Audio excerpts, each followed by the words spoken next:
Hi friends, இன்னைக்கு நம்ம ரொம்ப சூப்பரான ஒரு ஸ்நாக் ரெசிபி தான் பார்க்க போறோம்.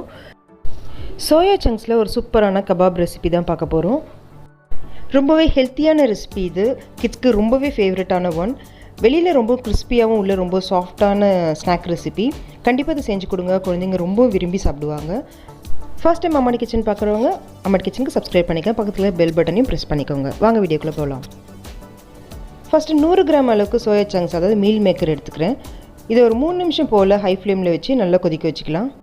பெரிய சைஸ் மீல் மேக்கர் சின்ன சைஸ் எதுவாக இருந்தாலும் பரவாயில்ல, எது வேணாலும் யூஸ் பண்ணிக்கலாம். இப்போ இது 3 நிமிஷம் ஆயிடுச்சு. நல்லா கொதி வந்து நல்லா வெந்து வந்திருக்கு பாருங்கள். இப்போ இதை நல்லா ஆற வச்சுக்கலாம்.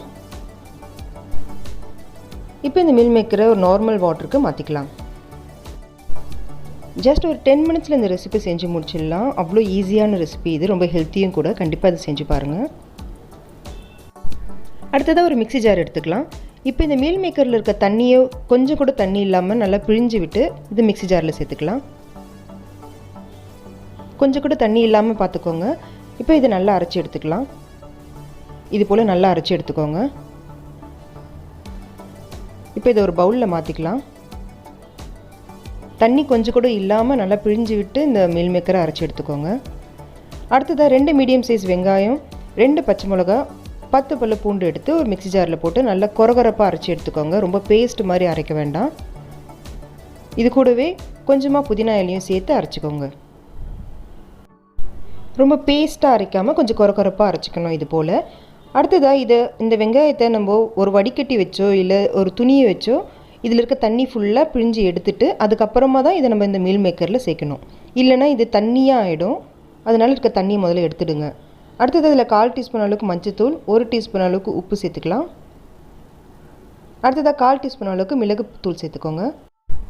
1 டீஸ்பூன் அளவுக்கு மிளகாய் தூள் சேர்த்துக்கிறேன். அடுத்ததாக 1/2 டீஸ்பூன் அளவுக்கு கரம் மசாலா சேர்த்துக்கலாம். 1 டேபிள் ஸ்பூன் அளவுக்கு இஞ்சி பூண்டு விழுது சேர்த்துக்கலாம்.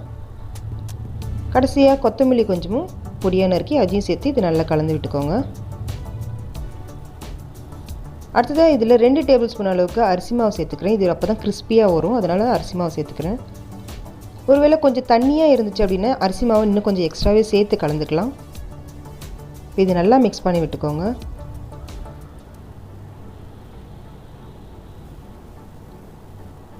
இப்போ இந்த சாப்ஸ்டிக் யூஸ் பண்ணி தான் நம்ம இந்த ரெசிபி செய்ய போகிறோம். இந்த சாப்ஸ்டிக் இல்லைனாலும் பரவாயில்ல, நீங்கள் கட்லெட் மாதிரி ஸ்டிக்கு இல்லாமல் கூட இதை செய்யலாம். இப்போ இதில் கொஞ்சமாக எடுத்து இது நல்லா இப்படி உருட்டிக்கலாம். இப்போ இந்த ஸ்டிக் வச்சு இது நல்லா அழுத்தி இந்த ஸ்டிக்கோடு சேர்த்து ஃப்ளாட்டாக ஒரு ஷேப்பில் நம்ம அழுத்தி விட்டுக்கலாம். ஸ்டிக்கு இல்லைன்னா கூட பரவாயில்ல ஃப்ரெண்ட்ஸ், நீங்கள் கபாப் வந்து ரவுண்ட் ஷேப்பில் கூட பண்ணி சாப்பிடுங்க. கட்லெட் மாதிரி ரவுண்ட் ஷேப்பில் செஞ்சுக்கலாம். இப்போ இதை நம்ம தவாவில் போட்டு டோஸ்ட் பண்ணிக்கலாம். தேவையான அளவுக்கு எண்ணெய் ஊற்றி medium flame, low to medium ஃப்ளேமில் வைங்க. ஹை ஃப்ளேமில் வச்சிங்கன்னா சீக்கிரமாக தீஞ்சு போயிடும். லோ டு மீடியம் ஃப்ளேமில் ஒரு 2 மினிட்ஸில் இதை திருப்பி போட்டுக்கலாம். இந்த மாதிரி சைட்லேயும் நல்லா வேக வச்சு எடுத்துக்கோங்க.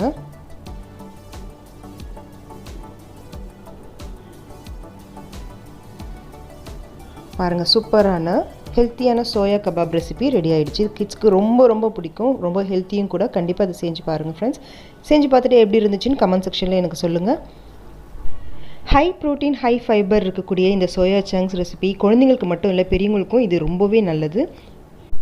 நம்மளோட ஹார்ட்டை ஹெல்த்தியாக வச்சுக்கிறதுக்கும், டைஜஸ்டிவ் ப்ராப்ளம்ஸ் எதுவும் இல்லாமல் பார்த்துக்கிறதுக்கும், முக்கியமாக பெண்களுக்கு ஹார்மோனல் இம்பேலன்ஸ்லாம் இல்லாமல் ரொம்ப ஹெல்த்தியாக பார்த்துக்கிறதுக்கு சோயா சங்க்ஸ் ரொம்ப ஹெல்ப்ஃபுல்லாக இருக்குது. கண்டிப்பாக இந்த சோயா சங்க்ஸை வீக்லி ஒன்ஸாவது உங்களோட டயட் மெனுவில் சேர்த்துக்கோங்க. இந்த ரெசிபி உங்களுக்கு பிடிச்சிருந்துச்சின்னா அம்மாடி கிச்சனுக்கு லைக் பண்ணுங்கள். உங்கள் ஃப்ரெண்ட்ஸ் அண்ட் ஃபேமிலி கூட இந்த வீடியோவை ஷேர் பண்ணிக்கோங்க. Thank you friends.